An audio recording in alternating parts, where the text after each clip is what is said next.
નમસ્કાર વિદ્યાર્થી મિત્રો, સ્વાગત છે તમારું કેપી કેમિસ્ટ્રી યુટ્યુબ ચેનલની અંદર. આજે આપણે અભ્યાસ કરીશું કે આપણને કોઈ આણ્વિક સૂત્ર આપેલું હોય અને એમાં શક્ય સમઘટક શોધવા હોય તો કઈ રીતે શોધી શકાય.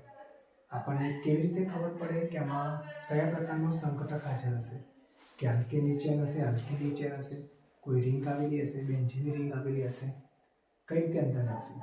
તો એના માટે આપણા જોડે એક સૂત્ર છે જેને કહીશું આપણે DBE. જેમાં એનું સૂત્ર છે કાર્બનની સંખ્યા minus hydrogen by 2 plus nitrogen by 2 plus C એટલે કાર્બનની સંખ્યા, હાઇડ્રોજનની સંખ્યા, નાઇટ્રોજનની સંખ્યા પ્લસ 1. હવે આપણે અહીંયા જોઈ શકીએ છીએ કાર્બનની સંખ્યા કેટલી છે 6, હાઇડ્રોજનની સંખ્યા 6 આપેલી છે, નાઇટ્રોજન છે અને 1. 6 માઇનસ 3 વત્તા 1 આનું સાદુરૂપ આવશે એટલે જવાબ આવશે આપણો 4. તો અહીંયા આપણને DBE મળી ગયું 4.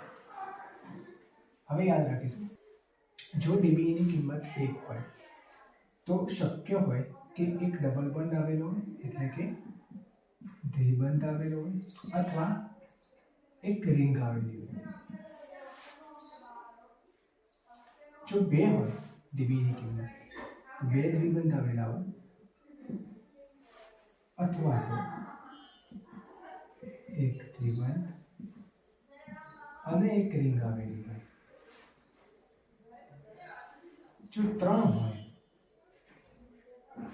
તો બની શકે છે કે એક દ્વિબંધ અને એક ત્રિબંધ આવેલું હોય અથવા તો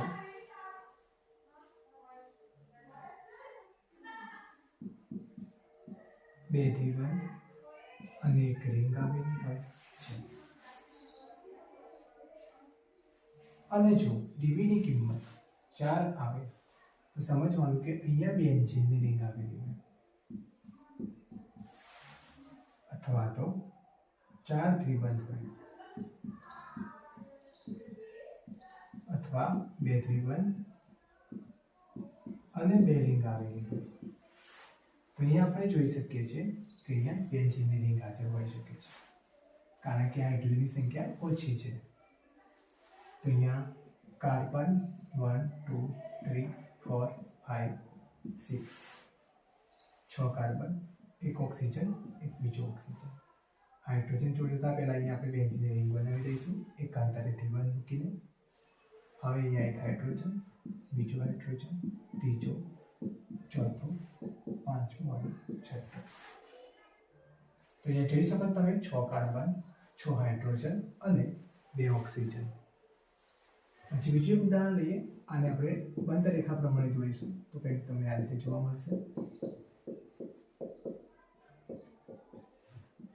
બીજું શક્ય સમઘટક થઈ શકે છે આમાં ત્રીજા સ્થાન ઉપર હોય છે અને બીજો એક શક્ય સમઘટક થઈ શકે છે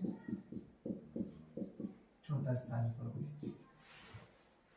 આનું નામ થશે બેન્ઝીન 1,2 ડાયોલ, બેન્ઝીન 1,3 ડાયોલ અને બેન્ઝીન 1,4 ડાયોલ.